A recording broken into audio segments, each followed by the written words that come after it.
2025-2026 시즌을 앞두고 IBK 기업은행 알토스 배구단 내부에서 상당한 구조적 균열 조짐이 감지되고 있습니다. 외형적으로는 외국인 선수 빅토리아 킹켈라, 아시아 쿼터 선수, 베테랑 리베로 임명옥, 젊은 윙 스파이커 육서영까지 안정적인 전력 구성을 갖췄다는 평가를 받고 있지만 그 이면에서는 고액 연봉자들의 기용 문제, 특히 이소영과 황민경 두 레프트 자원의 비효율성이 도마 위에 오르며 팀 내 셀러리캡 구조에 대한 논란이 끊이지 않고 있는데요. 문제의 핵심은 팀 내 셀러리캡 운영의 심각한 비효율성입니다. IBK는 지난 시즌 종료 직후 FA 시장에서 육서영과 연원의 재계약을 체결하며 기대를 모았습니다. 에너지가 넘치는 윙 스파이커의 잔류는 팬들에게 긍정적인 반응을 이끌어냈지만 동시에 이소영과 황민경의 연봉 수준이 재조명되면서 논란이 시작되었는데요. 이소영은 리그 최고 수준인 6억 5천만 원, 황민경은 5억 원에 가까운 금액을 수령 중이며 레프트 포지션 2명에게만 무려 11억 5천만 원을 투입하고 있는 셈입니다. 문제는 이들이 보여주는 경기 기여도가 그 수준에 비례하지 않는다는 점입니다. 2024-2025 시즌 기준 황민경은 33경기에 출전해 공격 성공률 29.74%, 점유율 13.1%를 기록했는데요. 이는 고액 연봉자 기준으로는 기대 이하의 수치이며 수비형 아웃사이드 히터로서의 기여도 역시 부상 이후 점차 하락세를 그리고 있습니다. 이소영의 경우에도 6억 5천이라는 금액에 걸맞은 영향력을 지속적으로 보여주지 못하고 있으며 경기 중 빈번한 교체와 체력 문제, 토스 호흡 불균형 등 여러 요소에서 한계를 노출하고 있습니다. 팬들 사이에서는 이름값은 남았지만 실질적인 활용도는 급감했다는 평가가 확산되고 있으며 이는 곧 고액 연봉자 재구성 필요성이라는 문제의식으로 이어지고 있습니다. 김호철 감독 역시 내부적으로 이러한 문제를 인지하고 있고 최근 한 매체와의 비공식 인터뷰에서 그는 다음과 같이 말했습니다. 우리 팀은 확실히 재능 있는 선수들이 많다. 하지만 고액 연봉 선수들이라면 그만큼 매 경기에서 팀을 이끌 수 있는 퍼포먼스를 보여줘야 한다고 본다. 이름값만으로는 시즌을 버티기 힘들다. 셀러리캡은 제한되어 있고 젊고 활기 있는 자원들과의 조화를 통해 실제 경기력으로 이어지는 효율을 따져야 할 시기다. 그는 또한 세터와 미들 블로커, 리베로의 조합은 안정됐지만 외곽 자원, 특히 레프트 포지션의 운용에 있어서는 더 날카로운 기준이 필요하다며 기존 주전 체계에 대한 암묵적인 불만을 드러내기도 했습니다. 김호철 감독은 빠르고 강한 배구, 속공 중심의 전술을 지향하며 기동력과 효율을 중요시하지만 이소영과 황민경 모두 최근 기동성 저하와 리시브 불안정성을 노출하고 있으며 이는 김호철 감독의 전술 철학과 점점 어긋나는 모습입니다.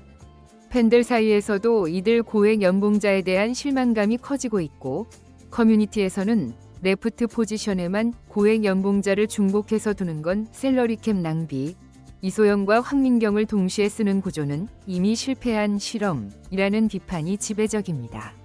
특히 육서영이 빠르게 성장하면서 기동력과 공격 루트를 제공하는 가운데 고액 자원들이 오히려 전술적 유연성을 제한하고 있다는 시각이 강하며 빅토리아 킹켈라 역시 아웃사이드 히터로 기용이 가능하기 때문에 결국 황민경, 이소영 중 누군가는 로테이션에서 자연스럽게 밀려날 수밖에 없는 구조가 형성되고 있는 것인데요.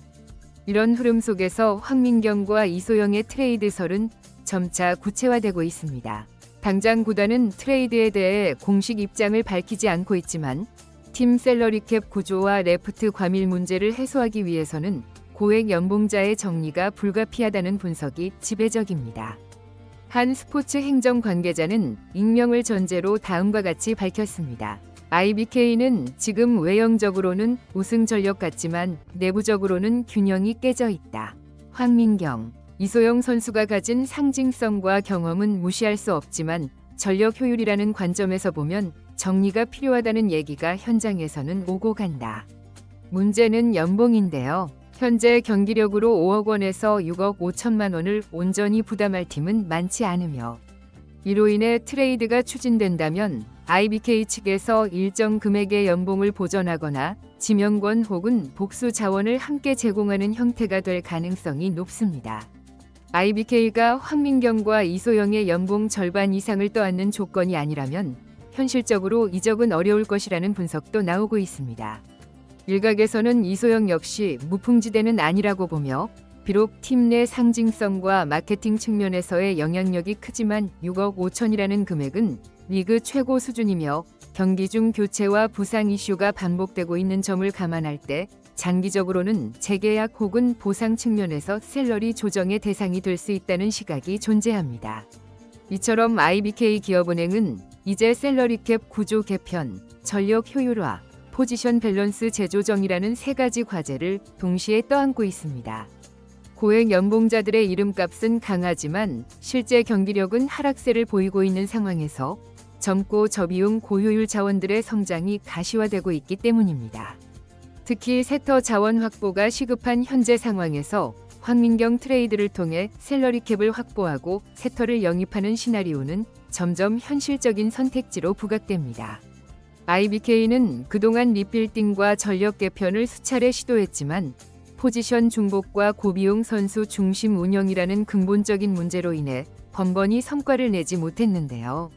이번 시즌은 거의 모든 퍼즐이 맞춰진 상태에서 단 하나 세터라는 핵심 퍼즐만이 빠져있는 상황입니다.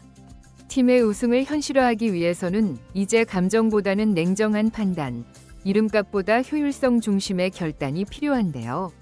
결국 IBK가 어떤 선택을 하느냐는 팀의 운명을 좌우할 것이며 황민경과 이소영의 트레이드는 단순한 선수 이동이 아니라 팀 철학과 시스템 개편을 상징하는 결정이 될 수 있습니다.